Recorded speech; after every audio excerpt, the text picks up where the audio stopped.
o vice-presidente da República, ele sabe muito bem que as pesquisas, elas são retratos de um momento, determinado momento, e que elas não são um retrato perenizado, elas retratam circunstâncias. Nós estamos vivendo, inegavelmente, uma crise econômica que não se originou no Brasil. É uma crise econômica que está tomando conta do mundo, eu diria. Um gigante econômico como a China, que teve o volume de crescimento econômico todos os anos, está em crise também. Então, portanto, nós temos uma crise internacional. No mundo globalizado, onde as crises não ficam nas fronteiras de um determinado país. Estamos vivendo um momento de crise. Mas ainda que tenhamos esta crise em curso, todos os índices que nós temos são índices melhores do que no governo Fernando Henrique Cardoso. Do ponto de vista da inflação, do número da geração de emprego, da inclusão, de tudo.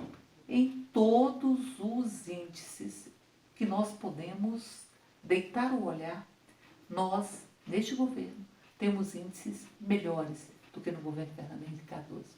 Sem se falar no nível de inclusão de meninos e meninas nas universidades, no nível de construção das escolas técnicas, enfim, no combate efetivo à corrupção. Eu lembro muito bem do bilhete que foi deixado por Malan, o Fernando Henrique Cardoso, protestando à época contra a entrada da Polícia Federal na casa do presidente do Banco Central, que encontrou ilícitos naquela residência.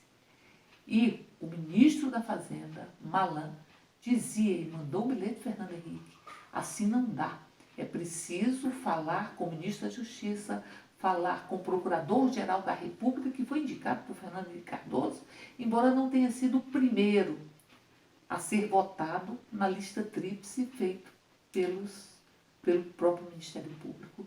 Então, portanto, isso indica qual é a postura, a diferença das posturas no que diz respeito ao enfrentamento à própria corrupção. Então, portanto, pesquisas retratam momentos. Nós tivemos uma queda abrupta da popularidade de Dilma Rousseff depois das manifestações de 2013. E mesmo assim, no ano seguinte, Dilma Rousseff ganhou a eleição. Ganhou a eleição, embora tivesse tido uma crise de popularidade ou uma queda de popularidade, indicada pelas pesquisas depois das manifestações de meados de 2013.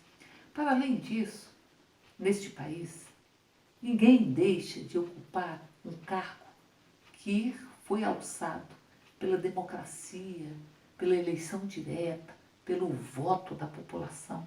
Uma eleição direta que nós lutamos tanto para ter. Lutamos nas ruas, lutamos nas dobras, lutamos em todos os espaços deste país para que pudéssemos ter o direito à eleição direta, que fica ameaçada com as tendências golpistas.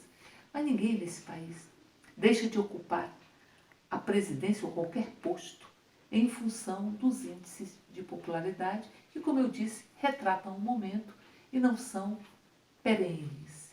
Digo isso porque se nós andarmos e olharmos como é que está a popularidade do governador do Rio Grande do Sul, que está parcelando salários, ou do governador do Paraná, que enfrentou reivindicações e manifestações democráticas com a agressividade, com as botas e baionetas que deveríamos ter enterrados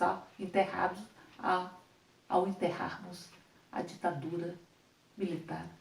Então, portanto, ninguém nesse país deixa de ocupar um cargo que legitimamente foi dado pela população em função de índices de popularidade.